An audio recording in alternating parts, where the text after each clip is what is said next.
Senior hero Nandamuri Balakrishna తనయుడు మోక్షజ్ఞ తేజ హీరోగా entry ఇస్తున్న సంగతి తెలిసిందే.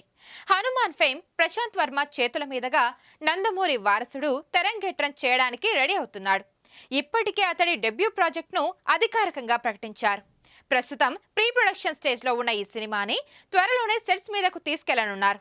అయితే ఇప్పుడు ఈ సినిమాలో నటించే విలన్ పాత్ర గురించి ఒక వార్త వైరల్ గా మారింది. ప్రశాంత్ వర్మ సినిమాటిక్ యూనివర్స్ లో భాగంగా నందమూరి మోక్షజ్ఞ డెబ్యూ మూవీ తెరకెక్కున్నట్టు మేకర్స్ ఇదివరకే ప్రకటించారు. పీవీసీయూలో హీరోల పాత్రలు ఎలా ఉంటాయో విలన్ క్యారెక్టర్స్ కూడా అంతే పవర్ఫుల్ గా ఉండేలా డిజైన్ చేస్తున్నారు ప్రశాంత్ వర్మ.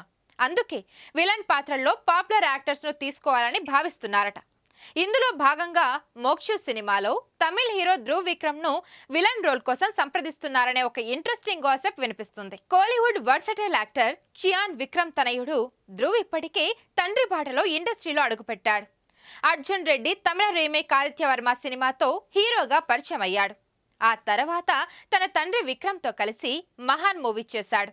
ఇందులో ధ్రువ్ కాస్త నెగిటివ్ షేడ్స్ లో ఉన్న పాత్రలో కనిపించాడు.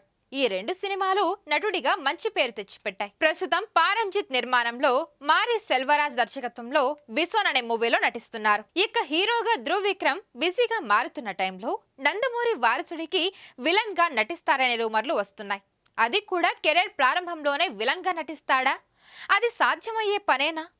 ఏమో, అవ్వచ్చేమో.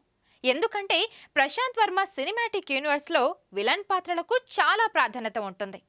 అందులోనూ సినిమాటిక్ యూనివర్స్ లో వచ్చే సినిమాల్లోనూ భాగమయ్యే అవకాశం ఉంటుంది. కాబట్టి ధ్రువ్ సైడ్ నుంచి గ్రీన్ సిగ్నల్ వస్తుందేమో. ఇప్పటికైతే యంగ్ హీరోతో దర్శకుడు చర్చలు జరుపుతున్నారని టాక్ నడుస్తుంది. మరిన్ని వీడియోస్ కోసం ఛానల్ ని సబ్స్క్రైబ్ చేయండి. లేటెస్ట్ అప్డేట్స్ కోసం వాట్సాప్ ఛానల్ ని ఫాలో అవ్వండి. అండ్ లింక్ డిస్క్రిప్షన్ లో ఉంది.